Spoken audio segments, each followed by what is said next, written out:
Thank you for joining the JAF on Tech podcast series. And this is where we talk about technology, artificial intelligence, policy, and the implications of the ever-changing world of information security. If you can leave a comment, a like, or subscribe, it would mean the world to us, especially the humans. All right, everybody, welcome back. It's time for another deep dive, and wow, we got a fascinating one for you today. Yeah, this one's really interesting. A lot to unpack here. Definitely. And, we're going to be diving into the world of access control. Access control. And I know what you're thinking because, to be honest, when I first heard it, I was like, access control, that sounds like as exciting as watching paint dry, right? Right. But let me tell you, we started looking at the material for this deep dive. Oh, yeah. And it is way more interesting than it sounds. Absolutely. Because we're talking about like the hidden scaffolding of our digital lives, right? Yeah. We're talking about the stuff that keeps your online banking safe, keeps your personal data, it's a big deal. from falling into the wrong hands. And it is a big deal. Huge. Yeah. And it's way more juicy than you might think so. Yeah, and what I think is so captivating about this topic is how it's so deeply intertwined with our everyday life. Like every time you log into your Instagram or you're, shopping on Amazon or even just like checking your email, access control is working behind the scenes. Right. It's like the unsung hero of the internet. Yes, exactly. And speaking of unsung heroes, get this. You would not believe the wild ride access control has had. Like throughout history, we're talking everything from those clunky physical locks and keys, right, to like the age of AI standing guard at the digital gates. I mean, it's crazy. Absolutely. And I think it's easy for us to take for granted, how this has evolved because it really has mirrored the evolution of the internet. Totally. Okay, so let's back up for a second. Let's start with the basics here. Okay. Access control 101. Yeah. What exactly are we talking about when we say access control? So at its very core, access control is really about who gets to see what information and under what circumstances. Okay. So you can think of it kind of like a bouncer at the club of your data. Okay. Only those with the right credentials and the right purpose get past the velvet rope. So instead of like a big burly dude with a clipboard, we've got algorithms and firewall. Exactly. Right. You got it. And, and just like those bouncers, access control measures have had to adapt as the internet has become more complex. So, in the early days of computing, physical security was really all you needed. Right. You wanted to protect information. Yeah. Lock the room where the computer was. Makes sense back then. Hacking involved like actual crowbars. Yeah. I'm guessing not lines of code. Pretty much. But, as technology advanced, we needed new methods to protect digital information. Right. And that's really when passwords started appearing. Okay. And we started to see early forms of user roles emerge that would kind of pave the way for the systems that we have in place now. Okay. And speaking of paving the way, our listeners sent us some info about something called PSD2. Okay. And I'll be honest, I had to look this one up because I was drawing a blank. Sure. What is the deal with this PSD2 thing? So PSD2 stands for Payment Services Directive 2. Okay. It might sound kind of boring. It does sound kind of boring. But trust me, this little acronym has had a huge impact on online security, particularly when it comes to your money. Okay, now you've got my attention. Right. So PSD2 is all about keeping my money safe online. Essentially, yes. So it's a set of regulations that actually originated in Europe, and it was really aimed at making online transactions more secure. Okay. And it really forced companies to step up their game when it came to things like stronger authentication methods. Gotcha. Which, by the way, is probably why you now have to jump through so many hoops to buy those new shoes online. Oh, that's why I have to verify my identity 12 times now. Exactly. Oh. But it's all thanks to PSD2.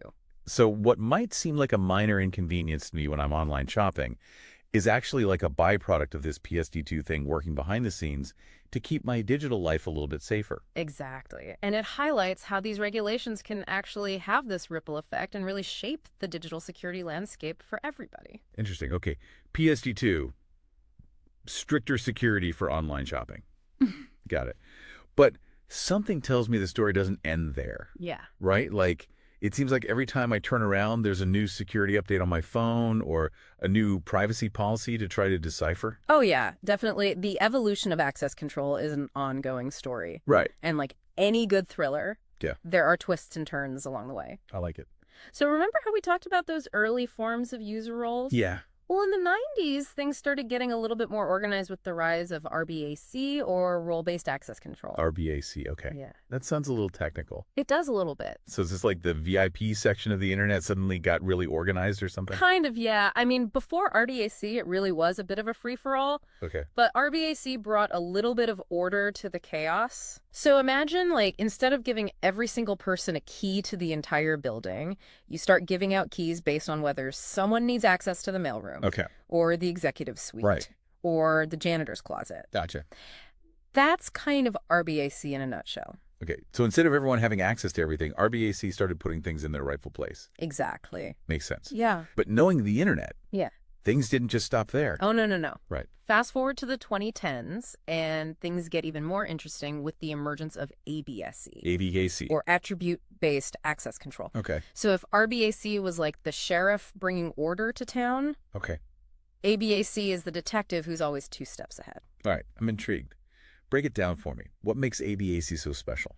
So with ABAC, it's not just about who you are or like your role. It's about what you're trying to access, when you're trying to access it, and even where you're connecting from. Wow.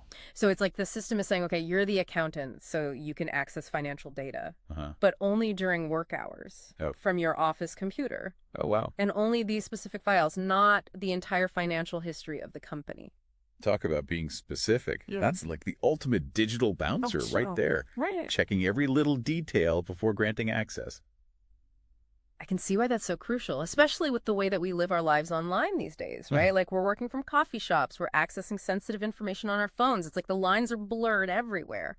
Absolutely. And this evolution wasn't just happening in like a technological vacuum. Right. Real-world events played a huge role in shaping how we think about access control. Sure. I mean, remember that PSD2 thing we talked about? Yes. Well, that was influenced by things like the Gramm-Leach-Bliley Act of 2001, which was a major wake-up call about the importance of protecting financial data. Right. That was all over the news back then. Yeah. And it made everyone realize that, all of our personal information, especially our financial data, was vulnerable in this new digital landscape. Absolutely. But even with regulations in place, breaches still happen. Yeah, that's true. I mean, remember the Target data breach back in 2013? Vaguely. Yeah, wasn't that a massive security failure that impacted like millions of customers? It did. It was huge. Yeah. And it sent shockwaves through the industry because it made everyone realize that even big companies with supposedly tight security could still be vulnerable. Right. It was like the ultimate cautionary tale. Exactly. And it highlighted the need for stronger access control measures,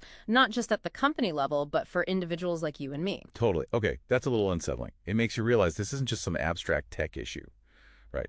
This is about protecting our information, our digital lives. It is. And it feels like the stakes just keep getting higher. They do, and as the digital landscape evolves, so too does the need for more robust security measures. I mean, take, for example, the Biden administration's cybersecurity push in 2022.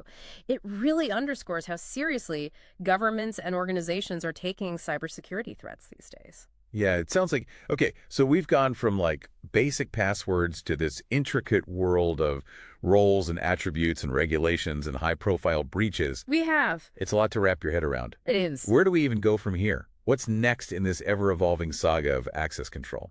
Well, buckle up, because things are about to get really interesting with the rise of zero trust. Zero trust. Zero trust. That sounds intense. It is. Is that like the internet equivalent of trust no one? You could say that. Okay. It's based on the idea that you should never automatically trust anyone or anything trying to access your data, even if they're already inside your network. Wait, so I shouldn't even trust my own computer? In a sense, yes. Every device, every user, every single request for access needs to be verified and authorized each and every time. Wow. Think of it like having a super vigilant bodyguard for your data, constantly checking IDs and asking, do you really need to be here? Oh, talk about thorough. Right. It sounds like a logical response to this increasingly complex digital world that we live in, right? No more assuming things are safe just because they're within what we thought were our own digital walls. Exactly. And this concept has become even more critical with the rise of cloud computing and mobile devices because the traditional network perimeter is practically non-existent these days. Right. So we need a different approach. Zero trust cloud computing. It's like we're speaking a whole new language here. But even with the most advanced technology, things can still go wrong, right? I mean, we're all human. We're all going to click on that suspicious link or forget to update our passwords from time to time. So where does the human element fit into all of this? You've hit the nail on the head. Technology is only part of the equation. Right. It's like having a state-of-the-art security system in your house.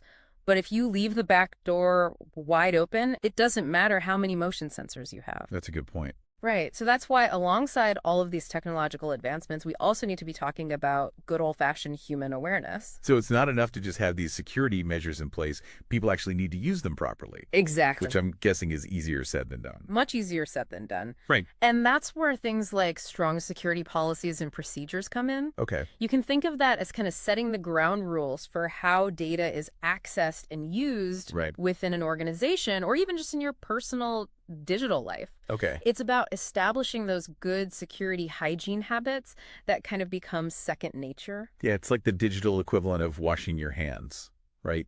Not very glamorous, but essential for staying safe. Yes. But, let's be real for a second. Yeah. Those security awareness emails that we all get, they're not exactly the most captivating reads. No. So how do you actually get people to pay attention and take this stuff seriously? That's the million-dollar question. Right. And I think it really comes down to, it's not just about telling people what to do. Okay. It's about making them understand the why behind it. Gotcha. And that's where regular training and awareness programs are so essential. Okay, so instead of those generic, easily ignored emails, we need more engaging workshops, right? Like real-life examples of what can go wrong, maybe even some interactive simulations to really drive the point home. Exactly, and not just one-time things, but ongoing education that evolves as the threat landscape evolves. Right.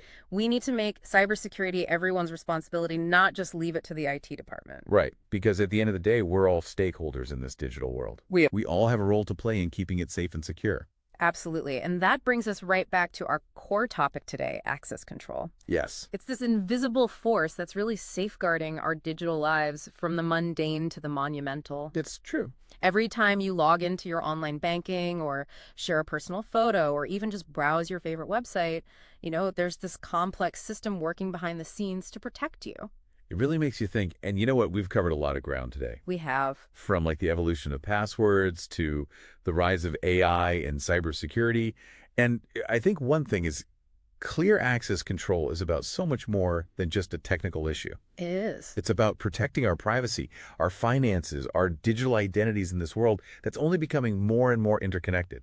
Absolutely. And as technology continues to advance at this unprecedented pace, the conversation around access control, privacy, and security is only going to become more important. 100%.